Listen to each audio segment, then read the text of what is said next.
초기에는 적절히 치료를 하면 진행하는 속도를 늦출 수가 있는데 자기 류마티스 관절염 아니에요? 한 번 아프면 더 많이 아프고 더 자주 아플 거다. 주의하실 게 하나 있어요. 감염이 될 수 있으니까. 안녕하세요. 파이팅 통증의학과의 정진영 원장이라고 합니다. 오늘 퇴행성 관절염에 대해서 간단히 설명드릴 거고요. 나중에 질문 받는 시간을 좀 더 길게 가져가려고 생각하고 있어요. 퇴행성이라는 얘기는 결국 이제 많이 썼다 그런 얘기니까 많이 써서 생기는 관절염을 퇴행성 관절염이라고 부릅니다. 보통 이제 흔한 원인 많이 써서 그래요. 일을 많이 하셨든 아니면 내가 몸무게가 많이 나가서 무릎이 많이 일을 하든 아니면 다쳤든 많이 써서 생기고 어디나 생길 수가 있는데 무릎, 척추, 고관절, 손가락 마디마디 다 생길 수가 있어요.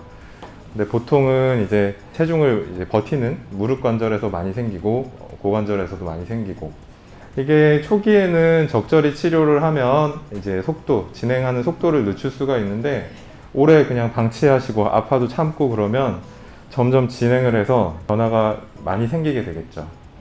75세 이상은 거의 모든 인구에서 사실 없는 게 더 이상해요. 흔한 증상은 무릎 뻣뻣하고 아프고 소리나고 뭐 그런 일반적인 것들이고 관절염이 여기저기 생기는 분들이 궁금해 하시는 게 자기 류마티스 관절염 아니에요? 물어보시는데 둘은 비슷한데 좀 달라요. 퇴행성 관절염은 많이 써서 생기는 거라서 나이를 먹으면서 주로 50대 이후, 요즘은 60대 이후라고 얘기하는 게 맞을 것 같고 아까 이제 말씀드린 것처럼 무게를 버티는 쪽 무릎, 허리, 엉덩이 이쪽에서 잘 생기고 쓰고 나서 운동하고 나서 그리고 하루 종일 뭔가 활동을 하고 나서 통증이 생기죠. 류마티스는 관절에 염증이 생기는 건 똑같은데 얘는 자가 면역 질환이라고 해서 우리 몸이 우리 몸을 공격을 하는 그런 염증이에요. 그래서 젊은 나이에 보통 30대, 40대에 진단되는 경우가 많고 조그마한 관절들, 손가락, 손목 이런 관절이 잘 생기고 피검사를 통해서 알게 되죠.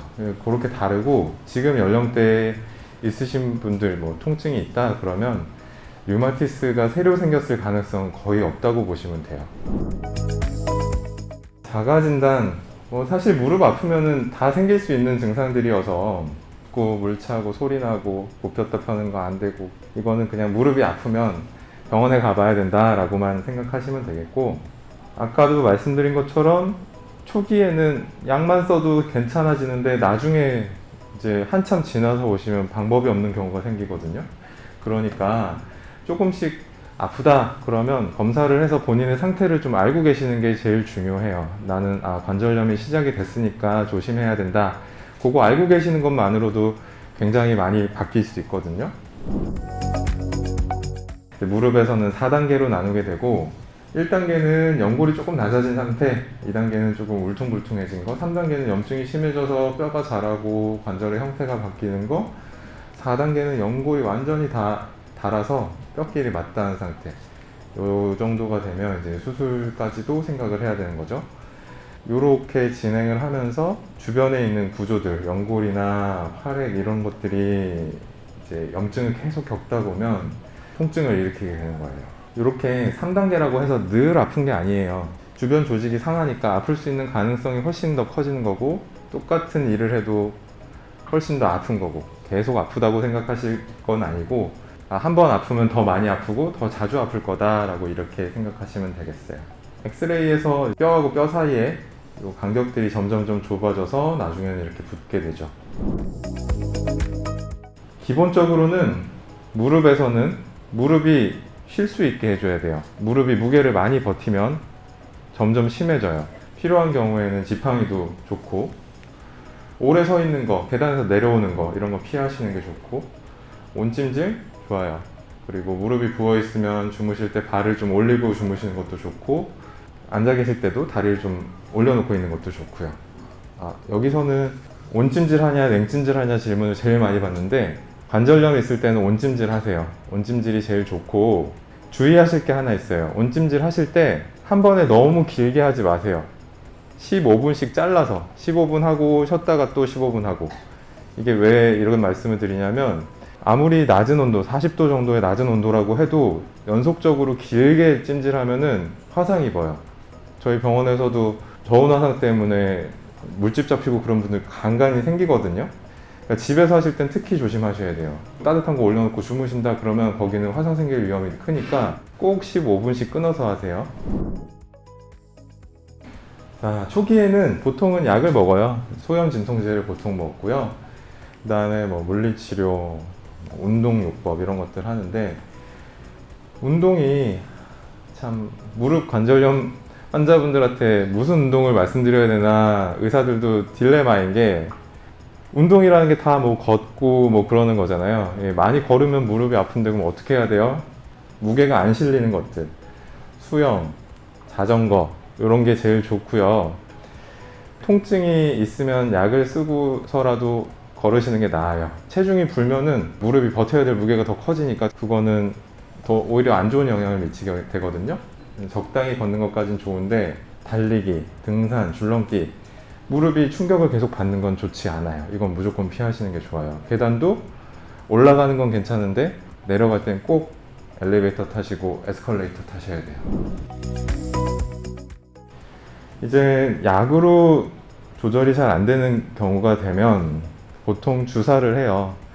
주사 여러 가지 주사들이 있고, 연골 주사, 요즘은 뭐 DNA 주사, 아니면 스테로이드 주사, 주사의 방법은 굉장히 다양하니까 이거는 병원에서 상담을 받으시면 되고, 중기에는 이제 관절경 수술을 하기도 하는데, 요즘은 사실 인공관절로 발로 넘어가는 경우가 많기는 해서 뭐 이런 경우도 있다 알고만 계세요. 주사도 안 듣고 약도 안 듣고 주사했는데 한 달밖에 안 가고 그러면 인공관절을 넣기도 해요. 인공관절이 들어가면 이제 이런 퇴행 변화들을 싹 정리하고 새로 관절을 넣어주는 거라서 제일 효과가 크기는 한데, 우리 인조인간처럼 부품 갈아 끼는 것처럼 일로 가면 안 되나 생각이 드실 수 있는데 아니에요. 이거 한다고 100% 안 아픈 건 아니고, 아플 수 있고 다만 기능적으로 문제가 안 생기는 거고, 인공관절이 이제 수명이 있어요. 오래 쓰면 저것도 닳거든요. 그래서 보통은 15년, 요즘은 한 20년 잡기도 하는데 그 정도라서 너무 젊은 층에서는 사실 추천되는 방법은 아니에요. 여러 가지 주사들이 있고, 뭐 흔히 뼈주사라고 알고 계시는 스테로이드, 염증을 가라앉히는 역할을 하고요. 뭐 자주 쓸 치료는 아니지만 통증이 심할 때는 사용을 합니다. 그리고 연골주사, 이게 이제 히알루론산이라는 거고, 다 연골주사라면 알고 계실 텐데 6개월에 한 번씩 해서 활액을, 아주 쉽게 표현하면 기름칠을 해준다 이렇게 생각하시면 되겠어요. 스테로이드는 자주 쓸 치료가 아니에요. 1년 동안 뭐 2번, 3번 쓸 수 있는 횟수가 정해져 있어요. 근데 연골주사 같은 경우에는 그런 부작용이 없어서 사실 훨씬 편하게 쓸 수 있어요. 부작용이 없는 게 제일 중요하죠, 사실. 연골주사는 이 형태를 조금 바꾼 약들은 이제 얼굴에 넣는 필러 이런 걸 만들기도 하는 성분이라서 부작용이 거의 없어요. 이런 연골주사 맞으시면 염증이 완화가 되고 손상된 연골을 보호해주고 이제 이런 윤활 역할을 해준다 이렇게 아시면 되겠는데, 사실은 뭐 주사도 주사인데 평소에 안 아플 때 관리하시는 게 제일 중요해요. 아프고 나서는 주사도 많이 써야 되고 병원도 자주 오셔야 되니까 최대한 증상이 없을 때 열심히 운동을 하시는 게 제일 좋아요. 주사를 하고 나서는 이제 주사를 맞는다고 이게 짠 하고 좋아지는 게 아니거든요. 시간이 걸려요. 그러니까 한 며칠 정도는 무리한 운동 하시면 안 되고, 관절에 체중을 싣는 그런 행위도 안 하시는 게 좋고, 드물게 바늘이 피부를 뚫고 들어가니까 거기로 감염이 될 수 있으니까 주사 맞고 한 3일 정도는 탕에 들어가는 건 하지 않으시는 게 좋고,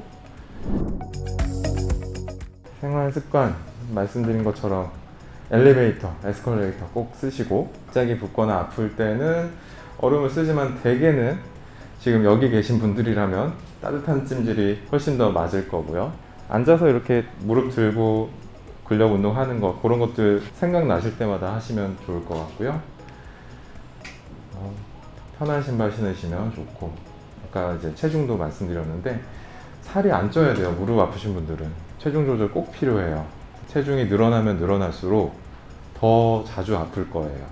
체중은 줄이고 운동 꾸준히 하시고 근력도 키우시고 이렇게 하고, 아프면 참지 말고 병원에 가세요. 이게 처음에도 말씀드렸지만 초기에 오시면 약만 쓰고도 그냥 끝나는 경우들이 있는데, 진행이 되고 한참 묵혔다가 오시면 약만 가지고 안 끝나는 경우도 되게 많아서 그때는 주사도 여러 번 해야 되고 주사로 안 돼서 수술까지 가야 되니까 아프면 바로바로 이제 병원 찾으시면 되고, 6개월에 한 번씩은 연골주사를 챙겨서 맞으시는 게 좋아요. 뭐 따뜻한 찜질하는 거 좋고 운동 꾸준히 하는 거 좋고, 이 방법은 의자에 앉아서 발목을 이렇게 쭉 올려서 잠깐 버티고 있는 거 10초 정도 이렇게 운동하시면 되고요. 스트레칭은 다리 쭉 펴주고 당겨서 무릎 앞쪽을 좀 스트레칭 해주는 것도 좋고, 궁금하신 거 있으시면 이제 말씀해 주시면 제가 답변을 드릴게요.